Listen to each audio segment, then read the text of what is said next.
Hi everybody, thank you for joining us. You do remember that we promised to have a lecture on the practice of African traditional religion every first Sunday of the month. So this is our lecture. The title of our lecture is Your God-Given Freedom. God has created us free. This freedom is the expression of our dominion on the material senses. Divine freedom means the spiritual exercise of our authority over sin, illness, and even death.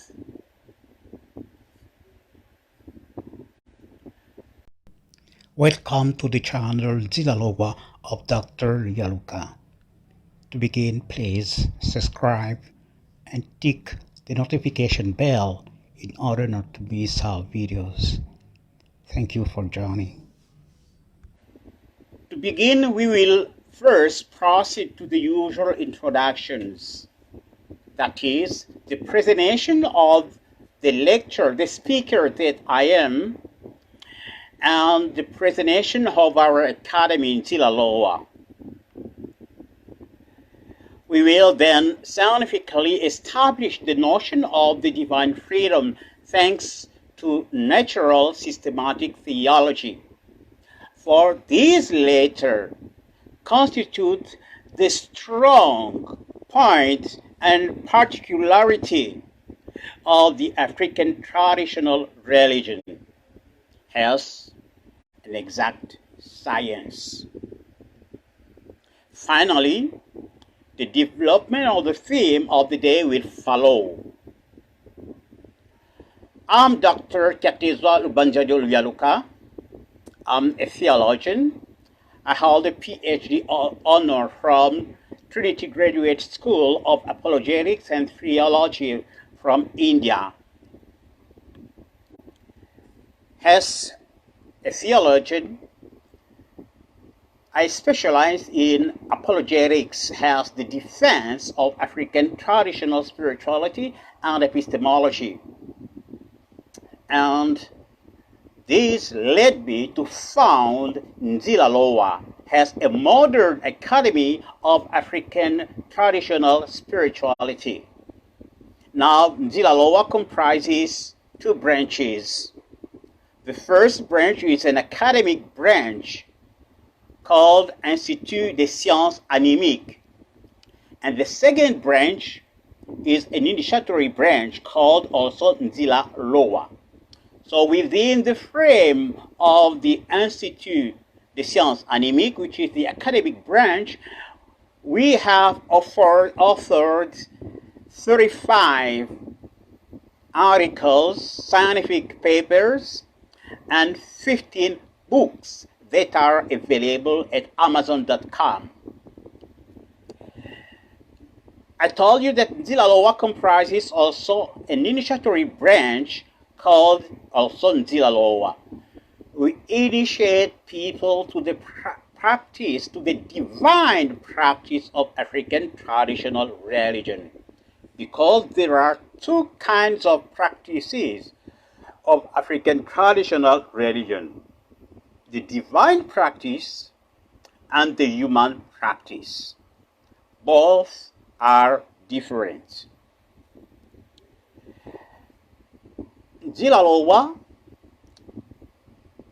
is a Kemetic movement, but we are different from the traditional Kemites. The traditional Kemite or the traditional Kemetic movement started in 1970s, and it relies on it is an eclectic movement that relies on reconstruction of the religion of ancient ages by using induction and speculation in order to read the text left by the ancient Egyptians in order to reestablish their religion. And generally, the traditional Kemite movement is anti-biblical. Contrary to the traditional Kemite movement, we are a Neo-Kemite movement. And the Neo-Kemite movement started in 2008 with the discovery of the Kemitic cosmological argument. An argument that allows one to deductively state the essential doctrines of African traditional religion. So that the Kemitic cosmological argument proves that African traditional religion is in reality an exact science. So, by starting from the Kemitic cosmological argument, we use a comparative approach to prove the congruence of that argument with the religion of ancient Egypt, of Sumer, and with Bukongo, the Congo religion. Thus, we prove that the Congo religion is the continuity of the religion of ancient Egypt. And since we use a comparative approach, we are not anti-Bible, because we can discern through comparative study what in the Bible has been taken from our ancestors, and we have the right to claim those teachings as being ours. The theme of our lecture is Your God-Given Freedom. God the Creator gave us dominion over all His creation. But ignorance, doubt, and sin seem to impair the human beings and prevent them from exercising their freedom.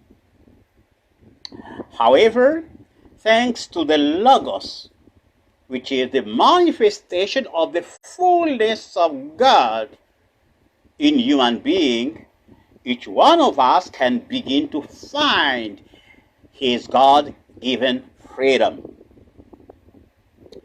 But in a world dominated by the Western materialism, freedom can be defined in several manners, in several ways.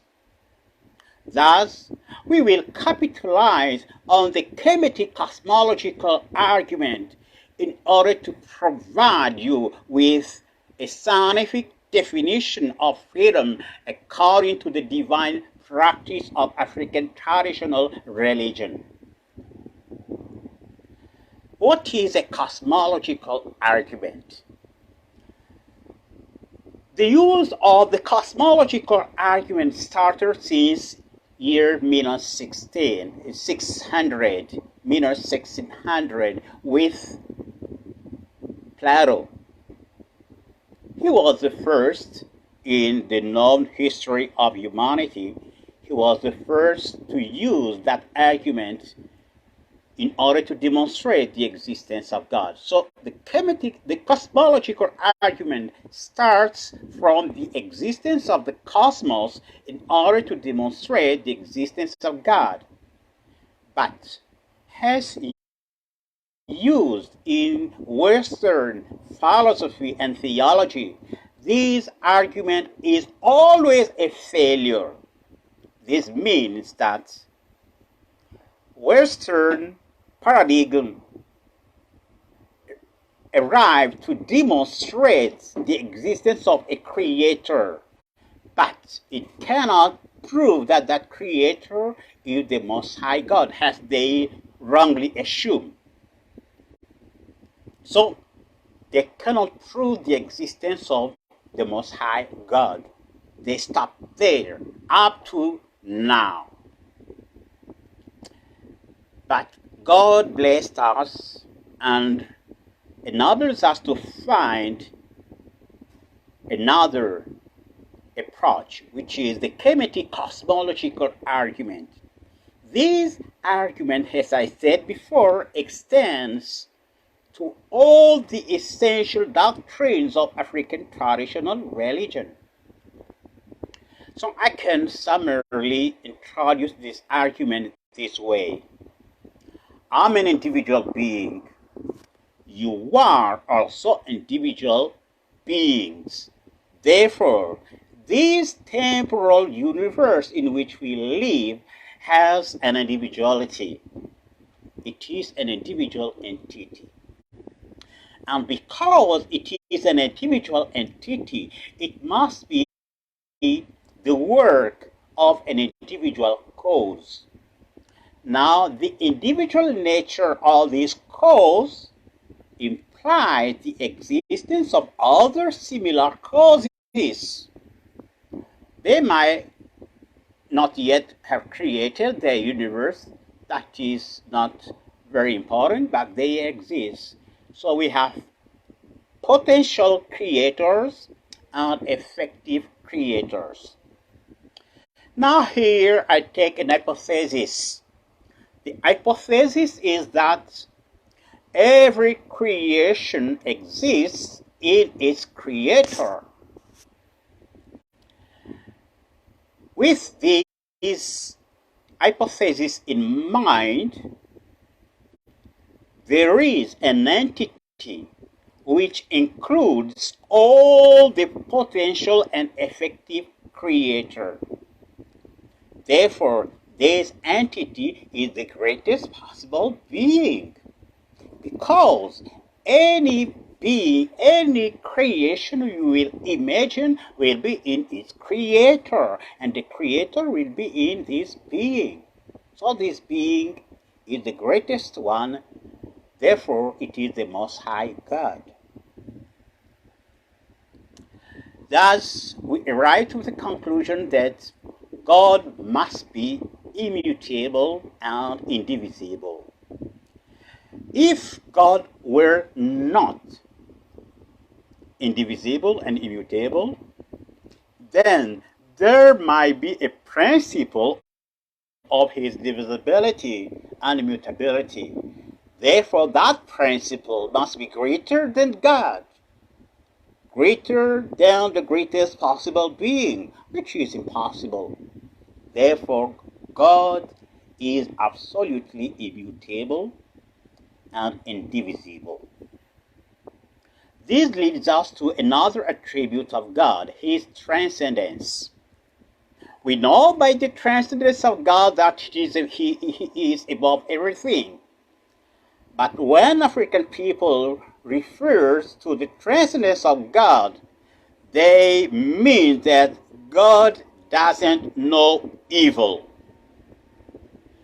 God is not cognizant of evil. If God were cognizant, if God knew evil, under his absolute indivisibility, he will be infinitely good and infinitely bad, because in him to know and to be are the same thing, because he is absolutely indivisible. Therefore, God doesn't know evil. God is transcendent. Now we have seen that every creator or every child of God, we can call the creators children of God. So every child of God expresses an individuality which is included in God, in the Most High. Now, the Most High is indivisible. Therefore, each child of God expresses the fullness of God, but in an individual manner. This fullness we call the Logos. So the Logos is the manifestation of the fullness, all the qualities of God in every child of God. Now we will jump to cosmology. The question on the cosmological level is this one. Where does our temporal universe exist in relation to God the Most High? It cannot be within the Most High. If it were, then at the moment of creation, God the Most High will change because something new will appear in him. Now we know that God is absolutely immutable. So it cannot be within him. It cannot be also outside of God, because if it were, then added to God, it will result in an entity greater than God, which is also impossible. Therefore,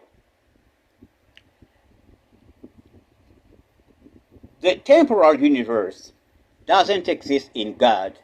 It doesn't exist outside of God. The conclusion is that it exists in the consciousness of the Creator, which is the proof of our hypothesis. And this means that the temporal universe is only a limited perception of the celestial realm. Now, the celestial realm is the only reality, because if there were another reality, that reality added to God will result in an entity greater than God. So God is the only reality. And the temporal universe is not a reality, but it is a perception, a limited perception of the only reality, which is the celestial one. Thus, everything, every good thing in the temporal universe is only a limited manifestation of its reality in heaven. You and I are in reality children of God in heaven right now. This limited appearance, limited being is just an appearance. In reality, we are children of God in heaven right now. Now, I can enlarge, I can expand this cosmological argument in order to include all the essential doctrine of a salvational religion. But I stop here in order to keep on with the lecture.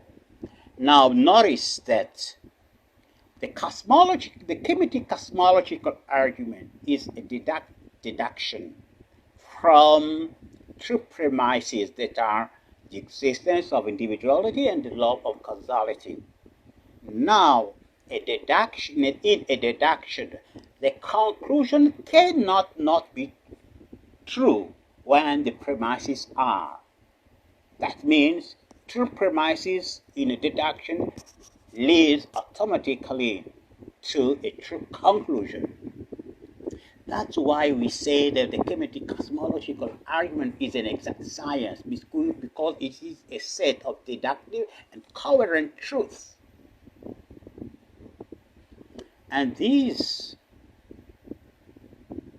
Kemetic cosmological argument is congruent with the religion of ancient Egypt and with Congo, thus leading to the demonstration of the scientific nature of this religion bequeathed by our ancestors. So we have seen that God is transcendent. He is above everything, and he is not aware of evil. He doesn't know any evil. That's why African people in reality don't address their prayer directly to the Most High. Neither did the ancient Egyptian, because they knew that God is transcendent. We have seen also that God is the only reality. Reality is spiritual. Matter is only an appearance. This is a scientific, probable fact. And we have seen that in front of the Logos, evil is nothing. It has neither reality neither power nor intelligence, because all of this belongs to God, and God is the only reality. Evil has only the reality that you and I give it in our ignorance. I remember once I was working in my farm. I had a small farm, and as I was working, I tried to lift a log. Then I heard a noise in my back. I had a trouble. So actually, it is a case that needs surgeon in order to repair the back. I didn't resort to surgery. I prayed, knowing my God-given freedom, knowing that I have the right to move and do all that I had to do without trouble. But in fact, I had difficulty. The back was aching. And one day as I was moving, I was walking on the street, I hear suggestion coming to me like a flood, telling me you are going to fall now, you are going to fall. I stood up and rejected mentally those suggestions, telling them, God is supporting me, God is sustaining me, and in love I cannot fall. And I could feel those suggestions getting away. Months later, I was healed.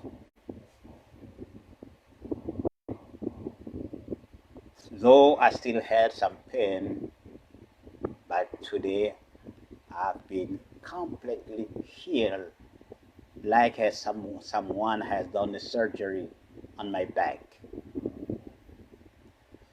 So evil has no reality. It has the reality that you and I give to it. If we refuse, as I did, then we can prove through divine science it's nothingness.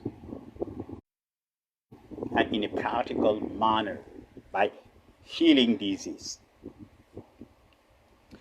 Therefore, dressed by the Logos, the fullness of God, the child of God manifests dominion over evil, as I did, and you can do it, because you have been created in the image and likeness of God.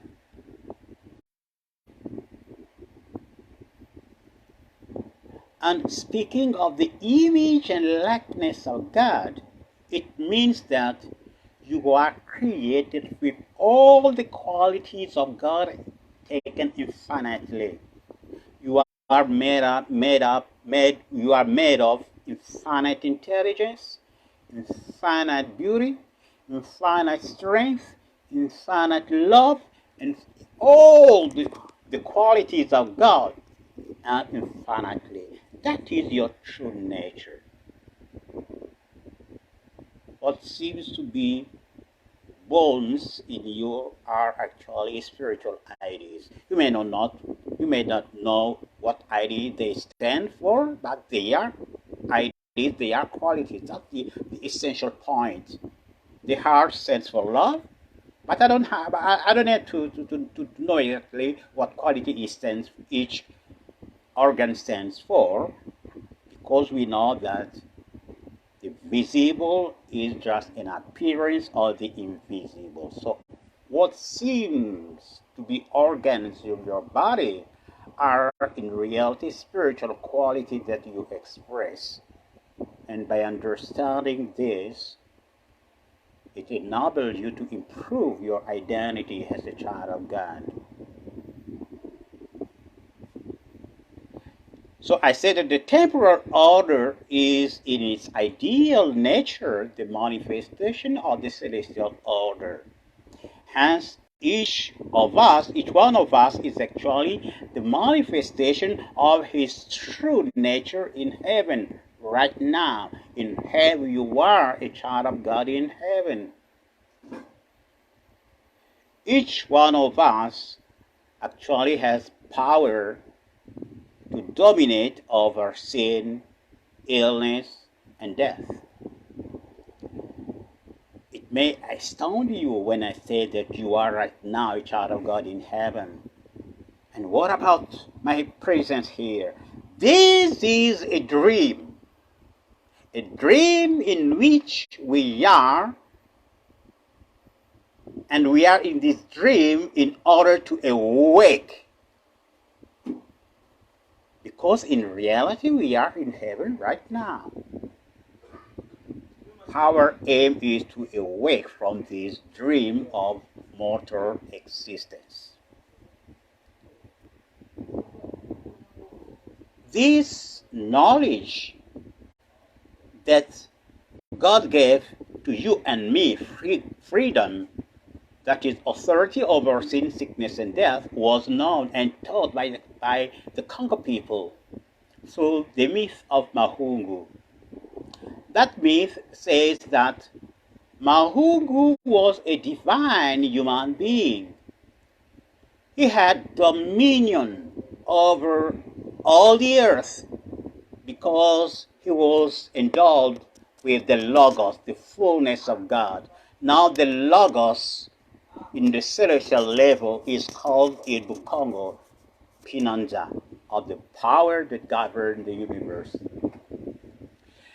God gave to Mahungu, he forbid him not to go around the sacred palm tree. But a day, pushed by a mortal force, Mahungu went around the palm tree, and he found himself divided into two beings, a male and a female, and they became weak. They have lost their God-given authority, their God-given freedom, their God-given dominion over sin, disease, and evil, and death. So they pondered, what shall we do in order to regain our God-given nature? They tried to go the opposite route, but it didn't work. They married each other, but they still were weak people. So the initiatory process among the Congo people teaches that the way to regain the divine nature is through purification of thoughts, not through human means.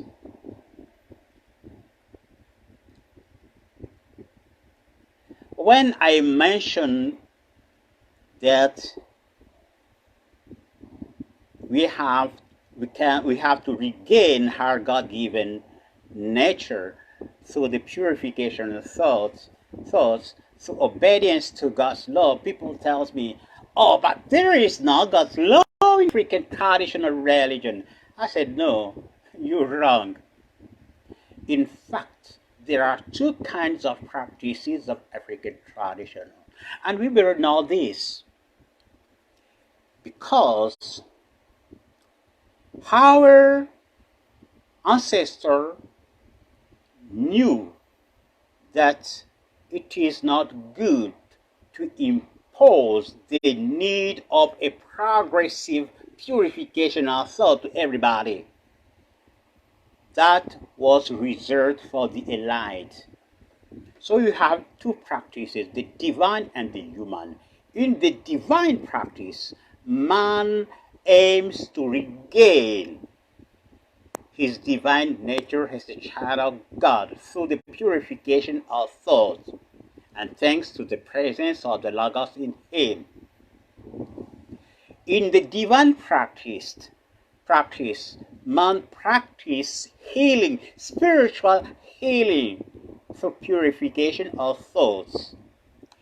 Man tries to develop a power through the purification of thoughts, and that power must be perpetuated as a human power.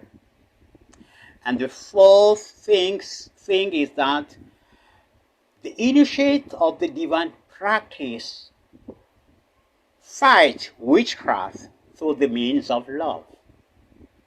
So those are the four main articulation of the divine practice of African traditional religion.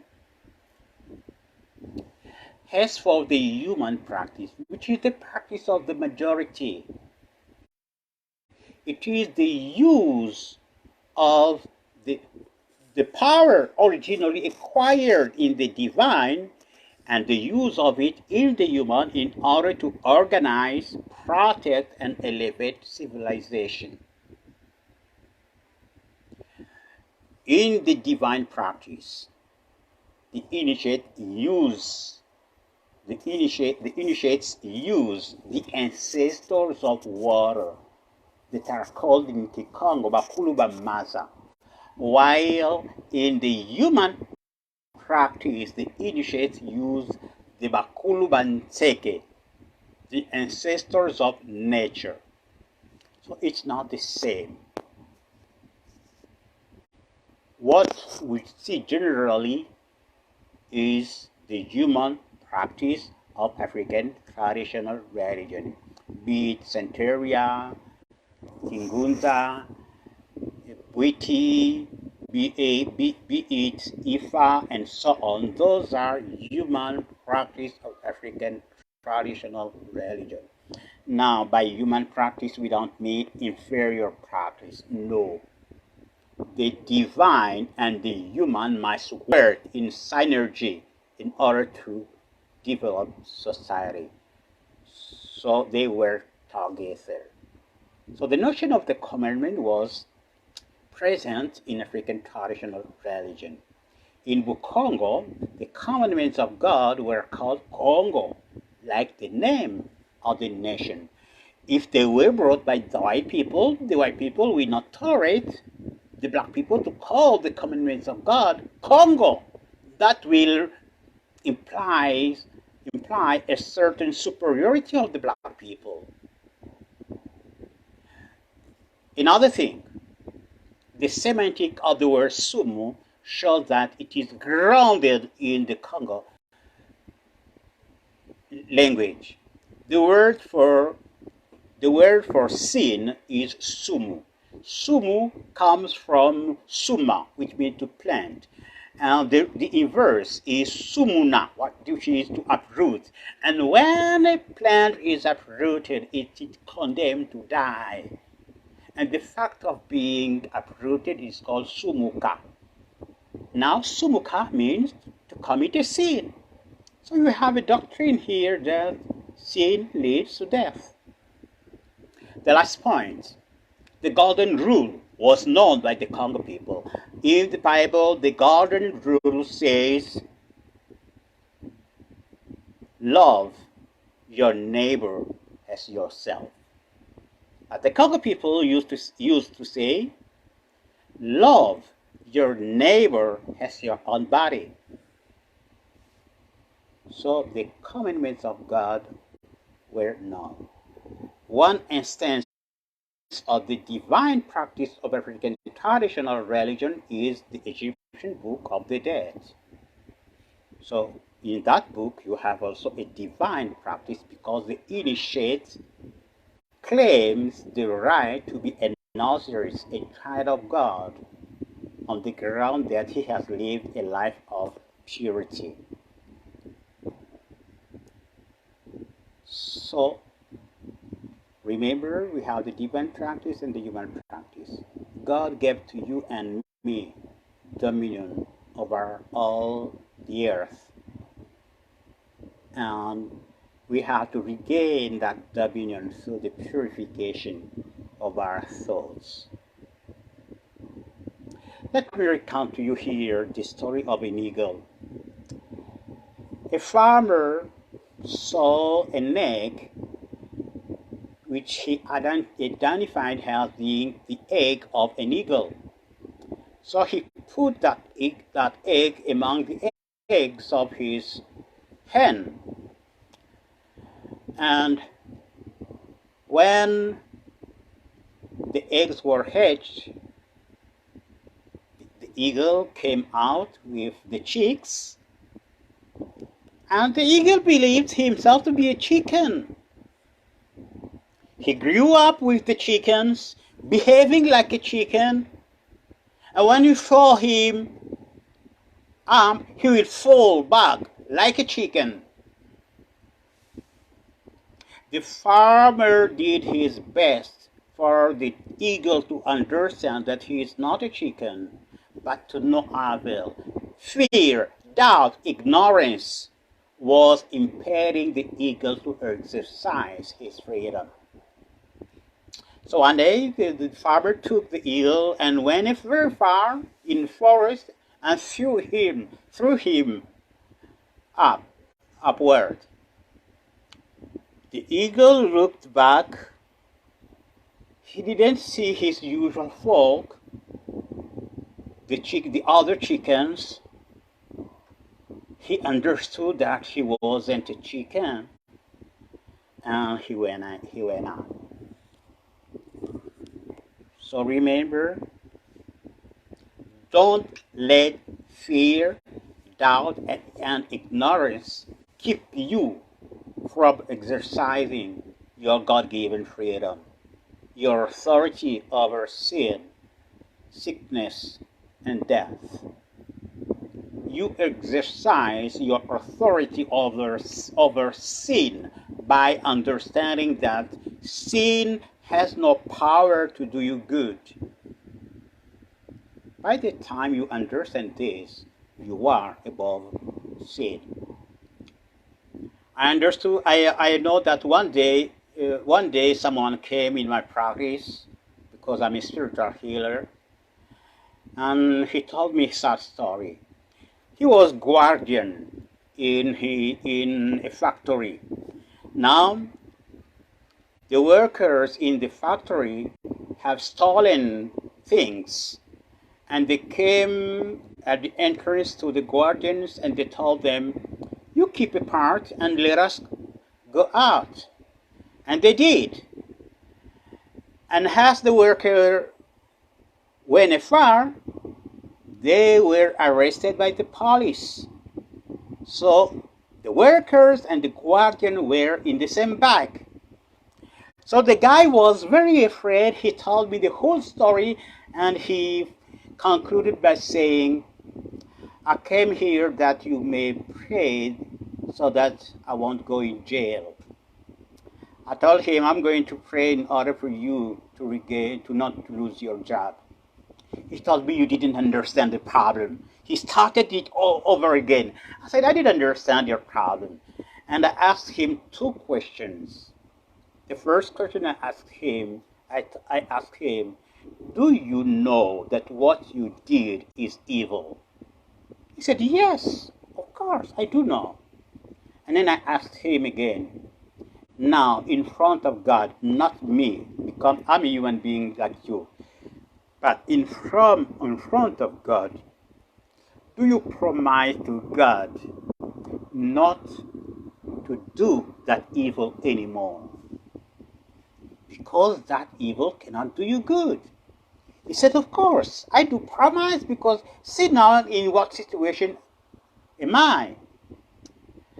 I told him, "But if you promise to God not to do that again, then God has forgiven you. You cannot lose your job." He didn't believe me. He thought that I was out of I was insane. I prayed for him, that is, I recognize his God-given freedom. I recognize his authority over sin. I recognize the fact that as a child of God, he never sinned, because sin has no power to do him good. And then he went. 3 days later, he came to me and he said, "I don't understand what went on." I said, "What?" He said, "We arrived at the trial. The chief told us, 'You remain here. I will plead for everybody.'" We don't know what he said there, but the decision was that we are not going to work anymore in the factory. We have been displaced at another area, and there's no risk of people stealing. So I told him, you see, you didn't lose your job. He said, but I don't understand what happened. I told him what happened was that God forgave you, and God is your true employer, and you didn't lose your job. This test, this experience is a proof that you have authority over sin. I know a lady who is the daughter of a gynecologist. When he married, when he was married by a young man, every time he was pregnant, he was she was bleeding. So blood was coming out. And his father would tell him, we have to abort, you have to abort, because that baby will have a malformation. This he did about 2 times. His husband telling him, but we can pray. And she kept on saying, no, Dad said there will be a malformation. I don't need a son or a child with malformation. So it came again that he became again pregnant. And a day he began again to bleed. She saw again blood coming out. Around 12 o'clock, she called her husband on the phone and told him the situation. The husband inquired, since what time are you bleeding? And she said, since the morning. And the husband said, if it is since the morning, then there is nothing to do. And this time it was the lady who said, no, we can pray. And this awakened the husband, and she told him, go to the healer. So they went to the spiritual healer. Mainly the spiritual healer told her this. He said, God is the life of your son to be born, your child to be born. God is his life. God is life. Life doesn't depend on blood, but blood depends on life. So he was showing him that she has dominion over the belief in bleeding. They prayed together. He went back. He kept on giving out blood up to the evening, and then he stopped.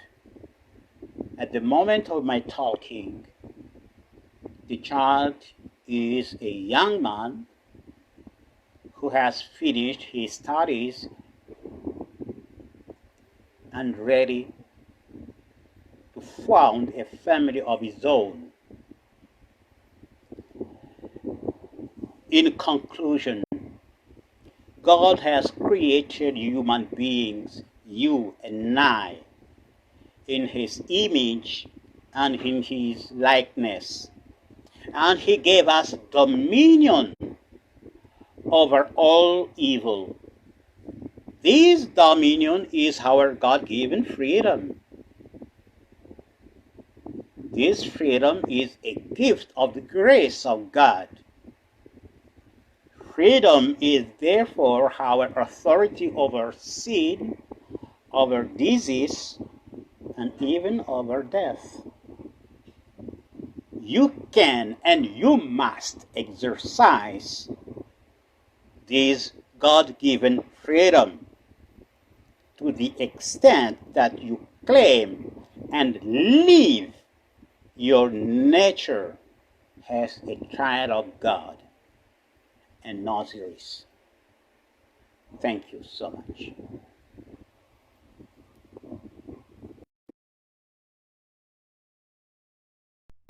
If you enjoyed this video, please like it and share.